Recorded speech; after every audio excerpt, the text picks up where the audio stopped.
Welcome to the Journey to Happy podcast, where you get concrete tools for mindset work, my best tips for lowering your anxiety. And you also hear funny and encouraging stories from me and others who have stories to share. Around here, you'll discover the easy way to stop overthinking, to get rid of self doubt, and finally embrace a calmer, more confident you. I am Olga, your host, a former therapist, a life coach, wife, blissfully an IVF mother, and a coffee lover. I'm excited that you tune in today, and I'm honored to be on the journey with you. Hello, everybody. Welcome to another episode of the Journey to Happy podcast. I am Olga, your coach and host, and I am here to share with you some of my insights. Yet again, it is Monday, and as you know, we love Mondays here at Olga's Way. And I wanted to talk to you about a few things.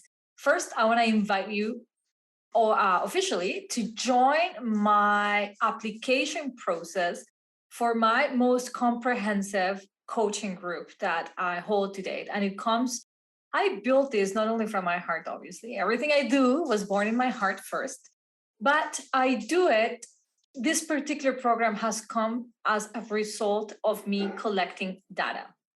So over the last 8 years that I've been coaching women, I've been keeping data to see why and how some clients progress as fast as they do. And so what I noticed is that the hybrid combination of women doing group work and a little bit of one-on-one was excelling their progress in every possible way, not only on the goals that they had set for themselves in our coaching sessions, but in other areas that I hadn't even thought about working on and improving.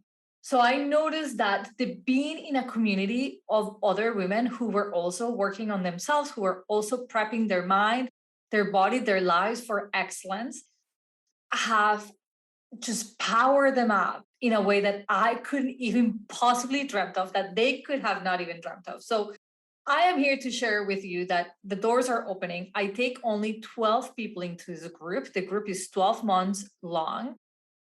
And there is an application process. I carefully select every member because I want to make sure that we are a good match, so that the group kind of feels cohesive throughout the year.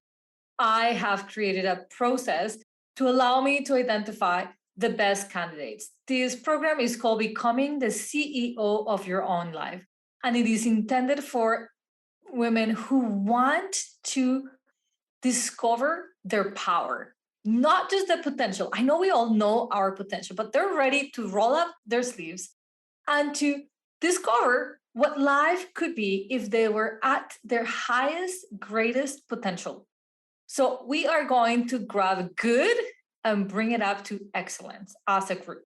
This program has been carefully drafted by me, and it keeps getting better. Every year that I coach, I make it even better. And I am sure this one coming up in 2022 might be one of the best ones yet because of the experience I've gained and what I am putting into practice. So what we do is we have guest speakers to come and help us on their mastery, whatever they master. We begin by we open up with an amazing retreat together, and we begin by creating the clarity of where we're going and why we're going there. Throughout the year, I'll be coaching you month by month on different mindset tools that you can begin to use and master. Why I begin it a year, and actually, some women are doing it for 2 and 3 years. And I think that's super wise to begin to think of this type of coaching as something that you just simply do. You don't question it, you do it because you realize the benefits that it's bringing to your life far outweigh any excuse you might have as to why you don't have somebody helping you think outside the box, helping you challenge your thoughts that might be getting on the way of your happiness and success. So I'm going to walk you through in another episode what we're going to be doing for the 2022 because I'm so freaking excited. And my understanding is that almost every single person who's in the group right now wants to rejoin.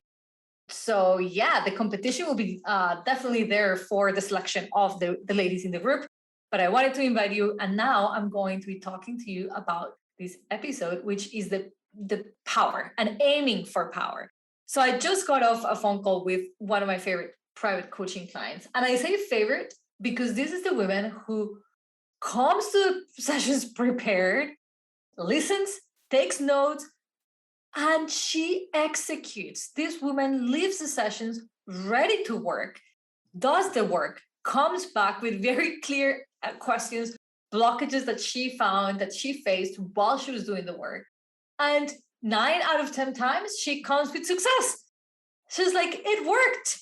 So she's actually helped me put to test so many of the tools that I'll be teaching inside the group, because I now know not only do they work, but if people follow it, if people do the work, they actually will see the results. And so in a conversation I was having with her today, she said the words, yes, I have to get back to my positive habits. And I help her reframe that. You might be acting surprised, like, why would you want to reframe that? That sounds great. I have a little bit of an issue with the word positive. I think first, it's been used too much. Second of all, I think that we get it from being good and bad, that we were taught as children. You're either good or bad, and we want to be good. And I am not here to coach women to be good and positive. Okay, your roof just broke down, just be positive. No, I ask her, like I'm going to ask you, to not aim for positivity, although positivity is great. But I want your mind to go to a better place, and that is power. So I need to go back to the habits that build up my power, my personal power. Ladies, enough with being good. Good is great. Excellence is better. Power is better. And what do I mean by power? I don't mean accumulate millions, become mean and rude and, impose your law. Although if you want to do all those things, all power to you. By cultivating our power, I mean standing our ground, being assertive, knowing that we can say no equally as easy as we can say yes. Getting to know our nature and not working against it, but the opposite. Understanding what powers up and doing more of that. If your thing is not public speaking, do not force yourself to become average. What could I do that will bring my power up? If public speaking isn't it, how can I powerfully walk away from that and choose something that matches who I am in nature? So when we think about positive, we immediately think about negativity. Like, I want to be positive or else I'm negative. When we think about power, first of all, it brings your brain to a very different energy wave. Like when I say be powerful, I'm powerful, my mind doesn't go to needy, weak. When I think I need to be positive, it's almost like I already started by thinking, I don't have this in me. I have to really think of ways in which I can be positive. I like to rule my thinking based on gratitude and power. And one of the mantras I personally have been working on, and you are more than welcome to use it, is the following: I have a powerful, successful, meaningful present and future. I have a powerful, successful, meaningful present and future. And what that mantra is doing for me is helping me reshape every single thought I have so that it fuels me with power. So if I begin to feel stressed out about something, like I did yesterday, so I went to bed and I was thinking how lucky I am to have such a healthy, smart son. And immediately after I was done having that thought, my brain came up with another series of worries. I've noticed that my response, automatic, unconscious response to happiness is fear. The moment I've noticed I'm happy, I immediately bring with it a feeling of fear in case I lose that happiness, right? So as I was noticing how great it was to have a smart, healthy son, my mind brought me to what if he was once not? What if he becomes not smart? What if something happens to his brain? Now, let me ask you that. Will that reaction, will that response make me powerful? But if I ask myself, does that make me positive? It was going to say no. And then I'm going to think for a way of making it positive, which I will. I'll come up. And this is a great mindset reframe regardless. If you're being negative, yes, try to bring yourself back to positivity or gratitude, like I like doing. But also add or just drop it all together by saying, what will be a much more powerful response to this thinking? And so, and you don't even have to figure it out now. Just ask yourself that question in the moment, and you notice how your brain guides you exactly where you need. What we need is to stand in our own power. Think of any time you've had self-doubt, a hard time making a decision. Anytime you've been in fear or felt weakened by somebody's presence, somebody's behaviors, you're stepping away from your power.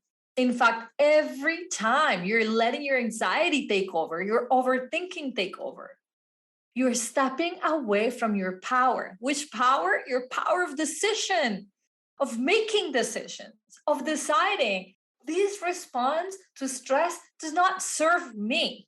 And I am committed to let it go. And I'm going to use my power to do so. Also, today I was talking to another client. And while we were discussing what was bothering her with mindset, and she was saying, I know I need to do this. I need to really get back into my morning routine, which I encourage every single one of my clients to do. If you've been coached by me, you have heard me say you need to have a stable, solid morning routine. How you start your day declares the rest of your existence. Let me say that again. How you start your day determines the rest of your day and your existence. So don't aim to just start your day positively. It's beautiful, but also aim for it to be powerful. Especially you ladies, we have not been ever raised to be powerful. We've been raised to be pretty, good, loving. But I want you to think about stepping into your power. Aim for power, for powerful life choices, for powerful moves, for powerful habits that make you feel what? Confident. Every single client I coach wants to gain confidence in some way. So I always focus on how are you harvesting power, your power? How are you utilizing your voice powerfully to represent you? How does your clothing represent your power, your personal power, your choice of colors and shapes and designs? So if you're caught up in like, I need to be positive, I need to be positive, and you notice that all you're doing is building up a sense of weakness or disappointment with yourself, turn yourself to how can I make powerful decisions today? It begins today. What will be one powerful decision you can make right after this podcast that will align with how you want to live life? This is a self-coaching that is so important that we get used to doing. You can mold your mind in any shape you want. Just because you've had a response to stress a certain way today does not mean that you can never change that. If you have been a Debbie Downer all of your life, doesn't mean that, it's too late to make that change. Your brain has the ability to make new connections. We now know that the practice of meditation changes physiologically the brain. It creates new neurotransmissions and new neurological connections that allow the brain to take a different pathway, even if you have walked down the same pathway many times with your mental habits. Your future and your present is created by you. So you don't need to limit yourself by your past or your current circumstances. Bring meaning to your present and let that meaning be powerful and let that power be successful and travel through into your future. This is like your Monday pep talk. I really wanted to talk to you the lady who has never thought about how to become powerful, how to stand into her power. And I ask you to challenge any thought you might have limiting about what being powerful means. Sometimes when we think of power, we think of some political figure that we don't like, somebody who's abused power. But you are different. And you utilizing your power would only benefit you in the greatest of ways, in the highest of ways. And in turn, it will make you the leader of your life in a way that others will want to look up to you to be you. How did you do that? Simple. I chose to stand in my power. You can do it too. Why not be that person? When we can be anybody we choose to be, why not be powerful? So I wanted to leave you with that. It's not a super long episode. I wanted to make it short and sweet and to the point. Aiming for power is in your best interest and in the best interest of everybody who surrounds you. The more powerful you become, the more self-confident that you become, the greater the gift you will give to everybody, including yourself. The happier you be, the less time you will spend in self-doubt, in worry, and in fear. It's true.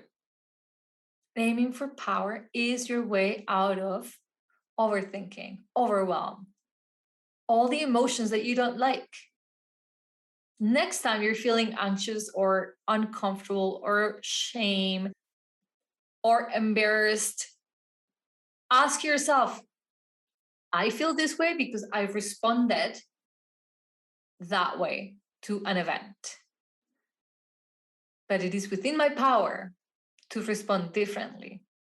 So, how could I respond to that same event in a more powerful way, even if it's already done? Still do this exercise, think about it. Because even though it has happened, you're still responding to it. So, you have an opportunity to change that and do it in a powerful way. I hope this is soup for your soul, that it gets you thinking. And if you want more of this type of coaching, join me inside Becoming the CEO of Your Own Life, a 12-month coaching program. We start on January 2022 and we finish on December 2022. The applications are now open. You go on my website. Actually, you can head over to the show notes here and you can send your application today. I absolutely look forward to meeting you and to seeing your application coming. Thank you so much for listening. See you guys next Monday.